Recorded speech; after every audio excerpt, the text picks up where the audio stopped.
Fala família Cruz Maltina, sejam todos muito bem-vindos aqui ao canal Sociedade Malta Direto do Nordeste para a gente falar sobre o nosso Clube de Regatas Vasco da Gama. E no vídeo de hoje nós vamos falar sobre esse mundo de incertezas que paira no Vasco da Gama em relação a praticamente todos os aspectos. Permanência ou não de Martim Benítez, teria Martim Benítez já se despedido? De repente Martim Benítez não vai a campo contra o Atlético Paranaense por conta de uma lesão?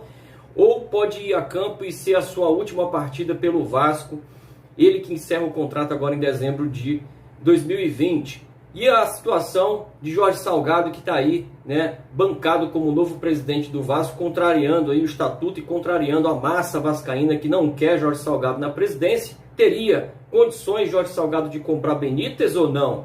E também vamos falar sobre essa situação do planejamento dessa diretoria que está por vir aí, do Jorge Salgado, que planeja aí, manter André Mazzuco ou não, estão avaliando, trazer outro diretor de futebol, de repente trazer outras pessoas do futebol para ajudar no planejamento do ano que vem, e a gente quer saber qual é a sua opinião. Manter Mazzuco, para mim, é um equívoco. E para você, o que seria?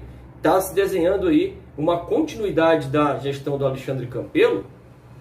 Então, queremos saber sua opinião. Logo após a vinheta tem mais. A gente vai falar também sobre essa situação da redução da folha salarial. Estaria aí a equipe da Mais Vasco interessada em reduzir a folha do Vasco para o ano de 2021?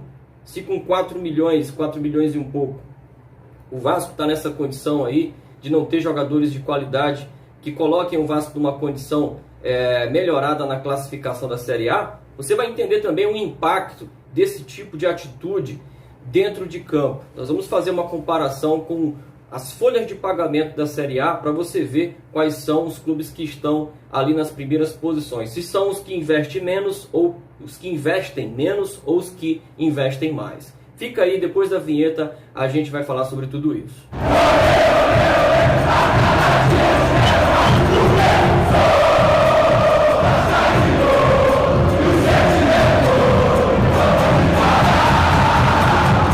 Então vamos abrir o vídeo de hoje falando sobre essa situação que está irritando e deixando o torcedor do Vasco chateado, angustiado, que é a situação dessa definição da compra ou não de Martim Benítez. Um dos jogadores mais importantes na temporada 2020, Martim Benítez veio por empréstimo com opção de compra nessa reta final do mês de dezembro. O Vasco teria essa opção de compra até o dia 15, por conta dessas indecisões políticas, decisões da vida política do Vasco na Justiça.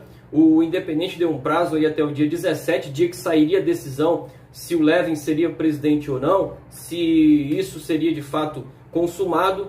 Não foi a decisão lá do colegiado, absurdamente contrariando todas as regras internas do Vasco, tudo que diz o estatuto, enfim, né? Vamos para essa situação do Benítez, mais uma vez, com uma inércia. O presidente Alexandre Campelo, que andou comemorando, né, a negociação com o Independente, logo depois que viu que não seria reeleito, acabou passando a responsabilidade da compra do Benítez para o próximo presidente, que nesse momento agora, descendo goela abaixo aí do torcedor, se apresenta o Jorge Salgado, que, para nossa constatação, não tem nada desenhado aí para realmente garantir, né, que os valores sejam dados aí realmente ao Independente. Não tem garantias. Pelo menos até então não apresentou as garantias que o Independente cobra para que realmente se compre 60% dos direitos do Benítez, né? Então, a intenção do Jorge Salgado seria prorrogar um contrato de empréstimo para que o Benítez possa ficar até o fim do Brasileirão. Coisa que nós aqui, torcedores, já sabemos que o Independente não quer. Estão desesperados por cascalho e de fato só interessa a venda, né? De repente o Jorge Salgado acha que com uma compensação financeira por essa extensão de contrato, o Benítez possa ficar no Vasco. Há internamente a crença de que Benítez não tem propostas e por isso uma tendência aí seria forçar essa barra na extensão do contrato com uma compensação financeira para que o Benítez possa ajudar o Vasco até o final do Campeonato Brasileiro. Jogador que atualmente é indispensável, vimos o quanto o Benítez faz falta no meio campo em relação à criação de jogadas, em relação também ao combate ali na marcação. E de fato, apesar de o Benítez não ser uma unanimidade entre os torcedores, por conta dos altos valores que definem essa permanência ou não do Benítez, é um jogador, de certa forma, importantíssimo para esse atual momento do Vasco, né? Incomoda bastante essa inércia, né? O Campelo não passou um ano aí cuidando da campanha dele e de repente não tratou das garantias necessárias para comprar o Benítez. Aí a gente chega agora no momento decisivo, já passou até a prioridade do Vasco em relação à compra do jogador e não se tem nada definido, e cada dia que passa as especulações na internet aumentam mais. Bola VIP trouxe a informação de que o Grêmio teria aumentado uma possibilidade de oferta pelo argentino, interessado no futebol do argentino para o ano que vem. Detalhe é que Benítez, para o Campeonato Brasileiro, não poderia mais jogar por qualquer outra equipe, então ficaria o Benítez para o próximo campeonato ou para a temporada do Grêmio do ano que vem. Não se sabe se isso de fato é uma especulação, informação dada pelo Bola VIP. A verdade é que recentemente o presidente do Grêmio informou que não tem nada de oficial sendo negociado com o Benítez. O próprio time do Independente informou que alguns clubes do Brasil haveriam procurado informações do Benítez, cogita-se que esses clubes sejam Palmeiras e Grêmio, mas de fato o que há realmente de mais avançado são propostas da MLS, que é a Liga Norte-Americana, e também de clubes da Arábia, né? Então, se de fato o Benítez não ficar no Vasco, muito provavelmente seu destino possa estar fora do Brasil. Então, no Grêmio, eu fico aqui a aguardar se realmente há uma coisa constatada de que o Grêmio realmente teria aumentado ou não ou feito propostas pelo Martim Benítez. Aos amigos que estão no meio, a gente consultou e não há nada de concreto em relação a isso, mas a informação está aí, foi dada pelo Bola VIP, né? O de certo mesmo é que a torcida já está realmente, não é se conformando, mas entendendo que de fato o Martim Benítez dificilmente ficaria no Vasco por conta dessa exigência de compensação financeira, ou seja, 4 milhões de dólares por 60% do Benítez, né? Uma irresponsabilidade do senhor presidente Alexandre Campelo e toda a sua equipe, e também uma falta de preparo do Jorge Salgado com toda a equipe da Mais Vasco para a aquisição desse atleta que foi importante e é importante até agora para o Vasco da Gama, né? Total despreparo, parece que não conhecem os problemas do clube, parece que não respiram a realidade atual do Vasco e mostram total desconhecimento e despreparo para um momento tão decisivo dessa permanência ou não do atleta. Vamos falar também sobre a situação de um planejamento aí que está por vir da Mais Vasco em relação ao futebol do Vasco, né? Ao departamento de futebol. Cogita-se até a permanência do André Mazzuco para a próxima temporada, para que ele continue sendo o homem do futebol do Vasco. Fraquíssimo, acho que o André Mazzuco fez até uma temporada 2020 melhor do que a temporada 2019, em relação a algumas contratações, como foi o caso de Martim Benítez e Germancano, mas se você pegar o saldo total do trabalho do Mazzuco, muito fraco. É um diretor de futebol que, é fato, trabalhou num momento do clube muito difícil, um clube que não tem recurso, um clube que não tem capacidade financeira nem mesmo para pagar sua folha salarial. São aí 3 meses devendo os atletas profissionais do Vasco. Por exemplo, o mês de outubro não foi pago, novembro venceu agora dia 20 e 13º também não foi pago, que ainda deve também 2 meses aos funcionários, um 13º e o mês de novembro. Então, realmente muito difícil trabalhar nessas condições, mas trazer jogadores como trouxemos nos últimos 2 anos é realmente de não aceitar essa situação, né? Tá certo que tem que contratar com criatividade, tem que usar das artimanhas para trazer jogadores mesmo sem ter recursos, mas tem que se avaliar o desempenho dos atletas. Não dá para a gente aceitar uma contratação como a do Neto Borges, que não tem desempenho para estar no Vasco, uma contratação como a do Jadson, que também demonstra não ter desempenho para ser titular do time profissional do clube, e outros jogadores que foram contratados na temporada passada, né? Inclusive, a permanência de Ribamar no time do Vasco também mostra como a diretoria não tem trabalhado para pelo menos tentar emprestar esse atleta para outro clube ou devolvê-lo, né, para o clube que emprestou.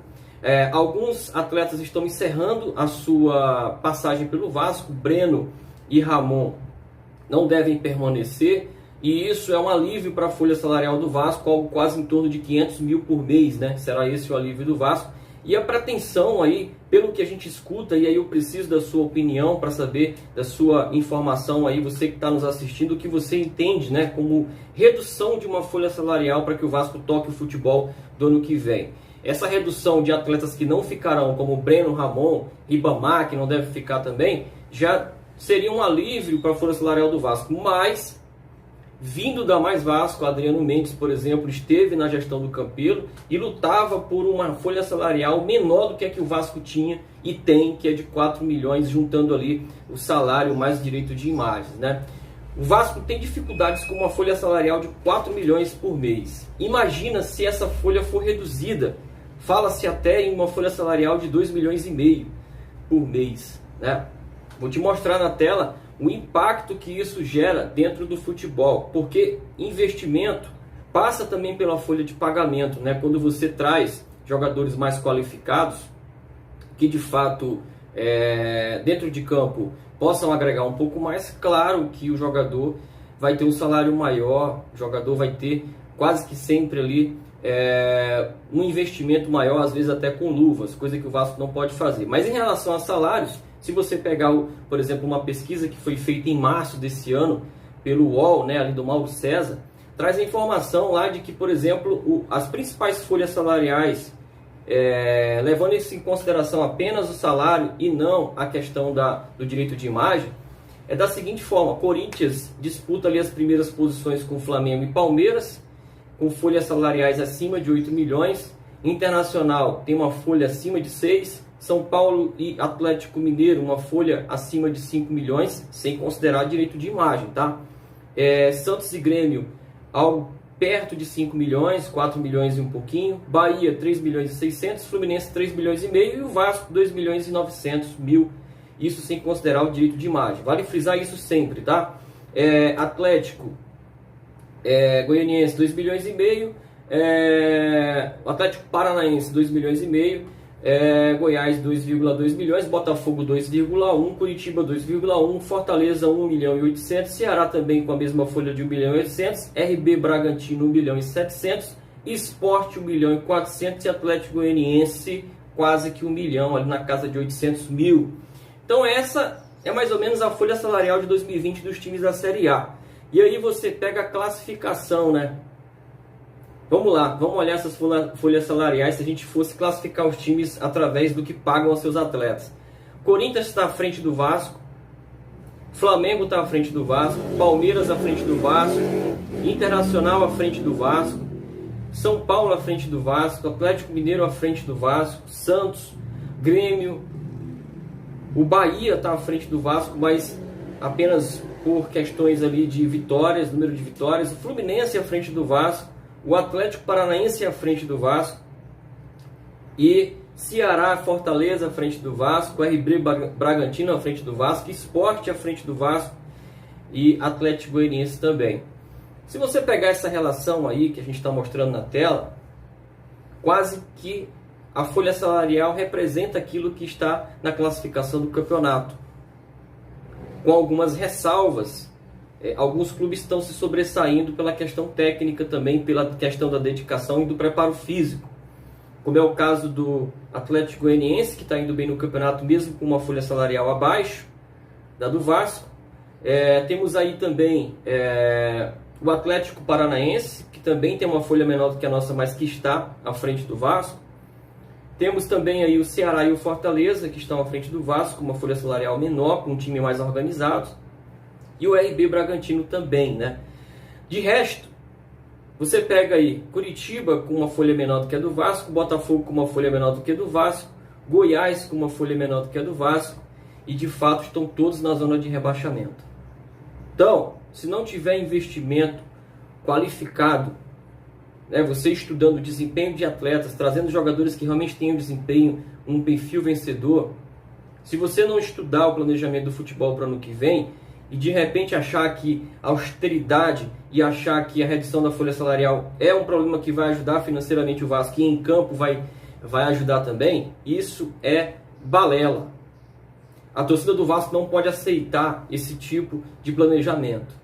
Pelo contrário, a folha do Vasco poderia estar entre a sexta ou a 7ª maior folha do campeonato, e não entre apenas a 11ª folha da competição. Isso mostra que o Vasco, ao longo dos últimos anos, vem se apequenando em relação ao planejamento orçamentário do futebol. E isso não dá para engolir. Não dá para engolir. E foi falado também em relação a esse planejamento aí de futebol, que alguns patrocínios, informação dada aí pelo canal Atenção Vascaínos, como a Van e NetBet, estariam sendo sinalizados como possíveis renovações. Resta saber se os valores serão maiores ou menores. Isso a gente quer saber e espera um retorno dessa possível diretoria que possa assumir o Vasco e que a torcida não aceita. Não aceita, né? Base, há uma possibilidade de manutenção do Carlos Brasil, né, na coordenação da base. Acho que a base tem mostrado alguns valores, mas é preocupante como a base chega para o profissional. Jogadores que nesse processo de transição caem muito de desempenho. Costumo dizer que alguns atletas da base chegam achando que já resolveram suas vidas no profissional. É inadmissível o futebol que joga o senhor Andrei, é inadmissível o futebol que joga Lucas Santos, é inadmissível o futebol que joga o Vinícius. A gente tem que ter paciência, claro que tem, é um processo de adaptação, é um processo de transição. Mas não dá para aceitar que esses jogadores cheguem no time profissional sem fundamentos. Seu Vinícius não sabe fazer a leitura do jogo, não sabe o momento que tem que parar, não sabe o momento que tem que acelerar, não consegue fazer uma finalização em gol, não consegue dar uma assistência. Mostra que realmente tem fragilidades nisso tudo. A mesma coisa o Thales, a mesma coisa o Andrei. Então, bacana o trabalho que está sendo feito na base em relação à renovação com bons valores. Mas esses bons valores, quando chegam no time profissional, parece que já atingiram o objetivo da carreira. E tem que ser feito um trabalho psicológico nos atletas, com acompanhamento, para mostrar que a carreira está começando ali. Que tudo que se viveu antes foi um alicerce. E que dali para frente, o time tem que realmente, o jogador tem que realmente chegar para mostrar o seu valor. Chegar para mostrar o porquê está no profissional de um clube tão grande como o Vasco. Essa é a minha opinião, tá? Cogita-se aí trazer de repente Rodrigo Caetano, mas já há informação de que Rodrigo Caetano está em negociações bem avançadas com o São Paulo e deve ser o homem forte do São Paulo para o ano que vem, que não deve ter ali na sua comissão do futebol a presença do Raí, que deve ser dispensado, né? E aí alguns outros nomes foram ventilados como possíveis possibilidades dentro do time do Vasco para o ano que vem. Daniel Gonçalves, que esteve no Vasco e que passará a ser uma espécie de coordenador científico, né? Onde vai avaliar os atletas e também vai avaliar a questão de desempenho. O time do Vasco não tem desempenho esse ano, né? Se a gente for analisar o time do Vasco, dentro de campo é um time um dos piores desempenhos da Série A. Antônio Melo, que já participou da comissão técnica no passado em relação à preparação física, chegaria para ser um coordenador físico do clube, responsável pela coordenação física de todos os atletas, incluindo a base e o profissional. Esse time do Vasco não tem preparo físico, é um time que parece um time de amadores, é um time que precisa mudar muito se quiser aspirar a algumas coisas importantes do campeonato, como por exemplo a manutenção na Série A. E eu acho que esse tipo de planejamento deveria ter sido feito para esse ano ainda, porque o time do Vasco, no segundo tempo principalmente, anda dentro de campo. Mas essas mudanças aqui que a possível equipe do Jorge Salgado pretende fazer são coisas muito pequenas, né? Não dá para entender que uma equipe que passou o ano de 2020 inteiro pensando numa política, pensando na eleição que aconteceria em novembro, ainda esteja planejando quem serão as pessoas responsáveis pelo futebol e pela gestão do Vasco. Isso já deveria estar previamente definido. Logicamente que para esse momento agora poderiam haver algumas alterações, porque de repente o nome que foi planejado já estaria trabalhando em outro local, de repente algumas alterações, um nome para melhor, um orçamento para maior, mas não, né?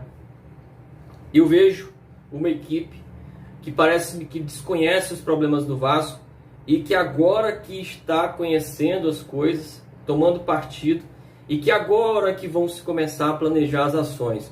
Acho isso um desperdício de tempo, acho isso um despreparo total Não aceito esse tipo de condução. Mais uma vez, parece uma continuidade do trabalho do Campelo e não há quem aguente mais 3 anos de um trabalho semelhante ou pior do que o Campelo apresentou nesse último triênio. Essa é a minha opinião. Quero saber o que você pensa a respeito. Se gostou do vídeo, deixa aí sua inscrição. Se gostou, se inscreve, compartilha, deixa o seu like e também convide mais amigos vascaínos a conhecer aqui o conteúdo. Quer ajudar o canal? Vem aqui, clica aqui, seja membro e nos ajude